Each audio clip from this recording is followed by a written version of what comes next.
La résolution de problèmes arithmétiques ou comment trouver un nombre inconnu dans une résolution de problème. Ce qu'il faut retenir. Toujours commencer par bien lire la question, évidemment, 2 fois plutôt qu'une, afin de dégager toutes les informations nécessaires. Identifier l'inconnu, c'est-à-dire celui ou celle qui nous empêche de calculer les valeurs des autres. L'inconnu recevra une part. À partir de la part d'un inconnu, on peut déterminer les parts des autres.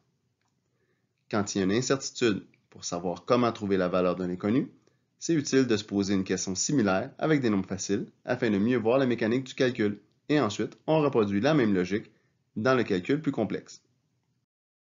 Premier exemple. Pierre, Marc et Alain ont commandé de la pizza. Il y a 51 pointes au total. Pierre a mangé 2 pointes de plus que le triple du nombre de pointes mangées par Marc. Alain a mangé 5 pointes de plus que Pierre. Combien de pointes chaque personne a-t-elle mangé? Première étape, trouver un inconnu, celui ou celle qui nous empêche de trouver la valeur des autres. Si je savais le nombre de pointes mangées par Marc, je pourrais facilement calculer le nombre de Pierre et ensuite le nombre d'Alain. Marc est donc mon inconnu. Je donne une part à mon inconnu, donc Marc, je lui donne une part. Ensuite, je vais déterminer les parts des autres. Donc, on avait dit que Pierre avait 2 de plus que le triple. Une part, mais si je fais le triple, j'ai donc 3 parts. Et 2 de plus, on écrit ça comme plus 2, donc Pierre a 3 parts plus 2. Alain, lui, a 5 de plus que Pierre. Pierre avait 3 parts plus 2, 5 de plus se traduit comme plus 5, donc Alain a 3 parts plus 2 plus 5, donc 3 parts plus 7. Quatrième étape, maintenant on additionne les parts de tout le monde. Donc j'avais Marc qui avait une part, Pierre qui avait 3 parts plus 2, et Alain qui avait 3 parts plus 7. Donc au total, j'ai 7 parts plus 9. On continue. Maintenant que j'ai la somme des parts, je veux trouver la valeur d'une seule part. Donc je repars de mon équation. 7 parts plus 9 me donne 51 pointes. Je veux maintenant commencer par trouver la valeur de 7 parts. Quand on ne sait pas trop quoi faire, on se demande avec des nombres plus faciles. Si 2 plus 4 donne 6, comment est-ce que je fais pour trouver la valeur du 2? Bien, je ferai 6 moins 4. Donc, je vais faire la même logique avec cette question-là. Donc, si 7 parts plus 9 donne 51, bien, pour trouver 7 parts, je vais faire 51 moins 9. Donc, 7 parts valent 42. La preuve, si je dis que j'ai 7 parts et que je rajoute 9 et que ça me donne 51, bien, 7 parts, logiquement, me donnerait 42. Ensuite, on va calculer la valeur d'une seule part. Encore une fois, on peut se poser la question avec des nombres plus faciles. Si 3 fois 5 donne 15, comment je fais pour trouver la valeur du 3? Mais je ferai 15 divisé par 5. On refait la même logique. Donc, si j'ai 7 parts qui me donnent 42 pointes, pour trouver une part, je vais faire 42 divisé par 7. Donc, une part vaut 6 pointes. Maintenant, je peux calculer la valeur de chaque personne. Marc avait une part, donc je lui donne ses 6 pointes. Pierre, lui, avait 3 parts plus 2, donc je vais faire 3 fois 6 plus 2, qui me donne 20 points. Alain, lui, avait 3 parts plus 7, donc je vais faire 3 fois 6 plus 7, qui me donne 25 points. Finalement, l'étape la plus importante, la validation. On vérifie que nos réponses sont bonnes.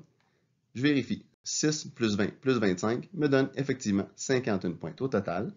Pierre a bien 2 points de plus que le triple de Marc et Alain a bien 5 points de plus que Pierre, donc ma solution est bonne. Deuxième exemple. Sylvie est la maman de Nadine. Sylvie a 12 ans de moins que le quadruple de l'âge de Nadine. Ensemble, ils ont 83 ans.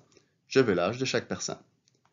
Commençons par trouver une inconnue, celle qui nous empêche de trouver la valeur des autres. Si je savais l'âge de Nadine, je pourrais facilement calculer l'âge de Sylvie. Donc Nadine est mon inconnue. Je donne donc une part à Nadine. Ensuite, je calcule la part des autres.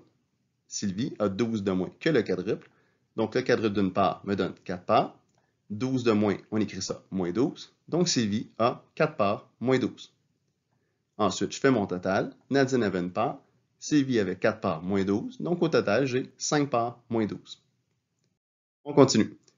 Maintenant, on calcule la valeur d'une seule part. Si 5 parts, moins 12 donne 83 ans, je vais calculer la valeur d'une seule part. Pour commencer, je vais calculer la valeur de 5 parts. Donc, même chose, on se pose une question avec des chiffres faciles. Si 7 moins 4 donne 3, comment est-ce que je fais pour trouver le 7? Bien, je ferai 3 plus 4. On fait la même logique. Donc, 5 parts moins 12 égale 83. Si je veux juste 5 parts, je vais faire 83 plus 12. Donc, 5 parts valent 95. Ensuite, si je veux la valeur d'une seule part, encore une fois, je pose une question facile. Si 3 fois 5 donne 15, comment je fais trouver la valeur du 3? Bien, je ferai 15 divisé par 5. Mais je fais la même logique cette fois-ci. Donc, si 5 parts donne 95, Pour trouver une part, je vais faire 95 divisé par 5, qui va me donner 19 ans. Donc, Nadine avait une part, elle a donc 19 ans. Sylvie, elle avait 4 parts moins 12, donc je vais faire 4 fois 19 moins 12, qui va me donner 64 ans. Maintenant, je valide ma solution. Est-ce que 64 plus 19 donne 83? Oui. Est-ce que Sylvie a bien 12 ans de moins que le quadruple de Nadine? Oui. Ma solution est donc bonne.